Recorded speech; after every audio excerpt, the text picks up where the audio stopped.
Hello friends, class 10 or গণিতৰ আমি এতিয়া exercise number 1.1 or second question to কৰিবলৈ গৈছো second question to আমাৰ কি আছে চাই লওঁ second question to আমাৰ দিয়া আছে যে আমি আগতে কৰি আহিছো ইউক্লিডৰ বিভাজন কলন বিধি ব্যৱহাৰ কৰি আমি কি উলিয়াব লাগিব গসাউ মানে আমি গসাউ উলিয়াবলৈ আমাৰ second question to হ'ল যে দিয়া আছে 196 and 38,220 second question to আমি কৰিব লাগিব মানে আমি প্ৰথম স্টেপ তো আমাৰ কি হ'ব আমি জানো আগতে ফাৰ্স্ট স্টেপ তো আমাৰ আছিল এক নম্বৰ স্টেপ তো আমাৰ কি আছিল যে এই দুটা ভিতৰত কোনটো ডাঙৰ আমি এটা চাব লাগিব মানে আমি ইয়াৰ ভিতৰত আমি গম পাম যে এই সংখ্যাটো ডাঙৰ কোনটো সংখ্যা ডাঙৰ আমি দেখি আছো যে ইয়াত 38220 is greater আৰু 196 to সৰু এটা আমাৰ ফাৰ্স্ট স্টেপ তারপর আমি সেকেন্ড স্টেপ তো কি হবে যে সেকেন্ড স্টেপ আমি কি কৰিব লাগিব এই ডাঙৰ সংখ্যাটো সৰু সংখ্যাটোৰে হৰণ কৰিব লাগিব মানে আমাৰ সেকেন্ড স্টেপটো কি হ'ব হৰণ কৰিব লাগিব ইয়াক সো 196 এৰে 38220 হৰণ কৰিব লাগিব এতিয়া আমি যদি হৰণ কৰো কি হ'ব আমি চাব লাগিব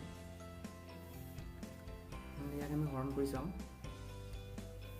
196 আৰু এইফালে আমি এইকেইটা সংখ্যা চাম কোনকেইটা চাম 382 এই তিনটা সংখ্যা আমি চাই লওঁ আগতে 196 যদি আমি লিখো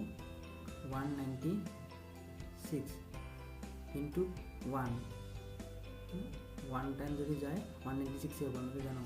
মানে 1 টাইম গলে 196 হ'ব 2 টাইম গলে কি হ'ব আমি চাওঁ 196 into 2 যদি আমি 2 কৰো আমি দেখিম 6 2 গুণ 12 2 কৰিব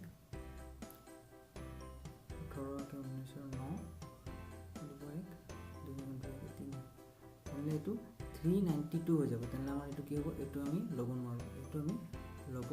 আমি তেনেহলে এটোকে লব লাগিব মানে আমি হৰণ কৰি কি পাম এবাৰ যাব এবাৰ গলে আমি লিখিম 196 মানে আমি এটা এটা বিয়োগ কৰি দিম ইয়াত 2 আছে 6 আছে মানে কি হ'ব ইয়াত আমাৰ এফালে এক এটা কৰিব 12 হৈ যাব 12 হলে আমি কি পাম 6 ইয়াত থেকে আমাৰ 7 এফালে এক এটা ধাৰ কৰি আনিলে আমাৰ হ'ব 17 17 পৰা 9 যাব তেনে আমি পাম ইয়াত 8 আৰু ইয়াত থাকিব আমাৰ 2 থাকিব 2 পাই গলে আমাৰ 1 হ'ব ইয়াৰ পৰা আকৌ আমি 2 টো তললৈ দিব 2 আহিব এতিয়া আমি যদি চাওঁ 196 ক কেইবাৰ যাব মানে আমি চাম যে 196 ক যদি আমি চাওঁ ভালদৰে যদি মন কৰো ইয়াত 19 আছে 6 আছে তেনে আমি দেখা পাম যে 196 ক যদি আমি 9 বাৰ দিও এনেকৈ আমি এবাৰ দুবাৰ তিনিবাৰ দি চাই থাকিব লাগিব ঠিক আছে আমি দেখোন যে 9 বাৰ যদি দিও কি হয় 4 কৰিব 5 9 9 গুণ 81 তেনে আমাৰ 81 plus 5 86 হ'ব কৰিব আমাৰ 8 আৰু 9 গুণ 9 8 আমাৰ 17 তেনে 10 বাৰ দিলে আমাৰ বেছি হৈ যাব 10 বাৰ দিলে আমাৰ কি হ'ব 1960 হৈ যাব এটো ডাঙৰ হৈ যাব সেইকাৰণে আমি সৰু সংখ্যাটোকে ল'ব লাগিব আমি এটো লম 9 বাৰ দিছো 9 বাৰ যেতিয়া দিলো আমি পাম 1764 মানে আমি এটা বিয়োগ কৰি চাওঁ 12 পৰা এফালে 4 যাব এফালে আমি এক ধাৰ কৰি ল'ব লাগিব 12 পৰা 4 গলে থাকে আমাৰ 8 15 পৰা 6 গলে আমাৰ 9 থাকিব ইয়াত 17 হৈ যাব 17 পৰা 17 বিয়োগ কৰিলে 0 আমি নিলিখো ইয়াত শূন্যটো তললৈ আহিব এতিয়া এই শূন্যটো তললৈ আহি যাব ইয়াত হৈ যাব এনে আমি এতিয়া 196 ক কেইবাৰ দিলে আমি হ'ব এটো আমি আকৌ চাব লাগিব আকৌ এনেকৈ আমি পূৰণ কৰিব লাগিব পূৰণ কৰিলে আমি দেখিম যে 196 into 5 যদি আমি কৰো তেনে পাম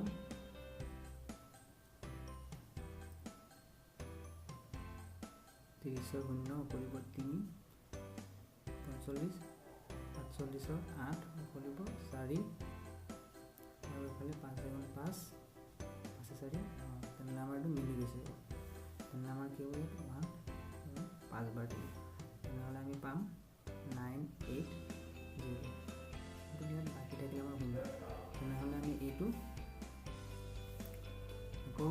সেই একেধৰণে আমি লিখিব পাৰোঁ, সমীকৰণ হিচাপত লিখিব পাৰোঁ। কেনেকৈ লিখিম তেতিয়াহ'লে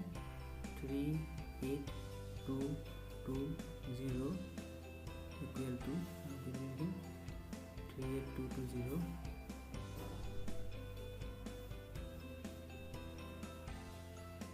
equal to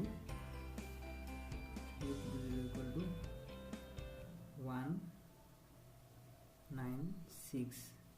into 195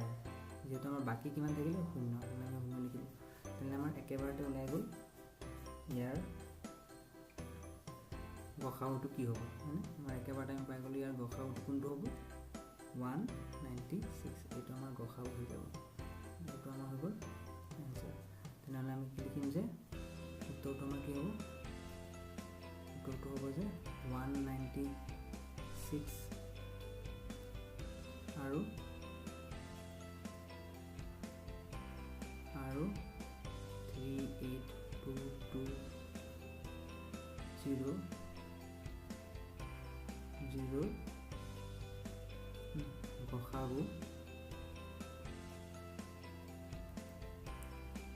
গসাগু